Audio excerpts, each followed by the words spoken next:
Surat airport પર સીઆઈએસએફના જવાનોએ 53 લાખના ઘરેણા અને રોકડ ભરેલી એક હેન્ડબેગ માલિકને સુરક્ષિત કરી હતી. રવિવારે એરપોર્ટના એન્ટ્રી ગેટની બહાર એક હેન્ડબેગ લાવારીશ હાલતમાં મળી હતી. ડ્યુટી પર તૈનાત સીઆઈએસએફના જવાનોની નજર પડતા તેમણે સુરક્ષાના ધોરણે પોતાના કબજામાં લીધી હતી. બેંગ્લોરથી આવેલા યાત્રી 53 લાખના ઘરેણા સાથેની બેગ છોડી ઘરે જઈ રહ્યો હતો. સીઆઈએસએફે માલિકને એક જ કલાકમાં તેને શોધી તેને પરત કરી હતી. દર્શક મિત્રો, નિર્ધારિત પ્રક્રિયા મુજબ બેગની તપાસ શરૂ કરતા તેમાં 53.34 લાખના ઘરેણા અને 30,000 રૂપિયા રોકડા મળી આવ્યા હતા.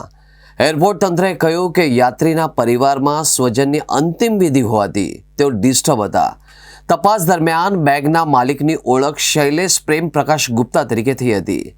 તેઓ ઇન્ડિગોની ફ્લાઇટ નંબર IX2052 મારફતે આવ્યા હતા અને તેમના જણાવ્યા મુજબ ઉતાવળમાં એરપોર્ટથી નીકળતી વખતે તેઓ પોતાની હેન્ડબેગ ત્યાં જ ભૂલી ગયા હતા અને ઘરે ચાલ્યા ગયા હતા. માલિકની ઓળખ અને દસ્તાવેજોની ચકાસણી પૂર્ણ કર્યા બાદ CISFના અધિકારીઓએ તમામ સામાન તેમને સુરક્ષિત સોંપી દીધો હતો. પોતાનો કિંમતી સામાન પાછો મળતા તેમણે CISF જવાનોની ત્વરિત કાર્યવાહી, વ્યાવસાયિક કાર્યક્ષમતા અને પ્રામાણિકતાના ખુલ્લા દિલે પ્રશંસા કરી હતી. આ સાથે જ તેમણે એક વિડીયો મેસેજ દ્વારા પણ CISF પ્રત્યે આભાર વ્યક્ત કર્યો હતો. बैंगलोर से सूरत अभी आए थे and we by chance just forgot our bags.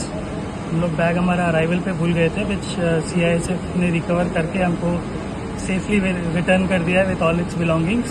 We are very thankful to CISF Surat for helping us recover the bags within minutes. So thankful to, thank you very much.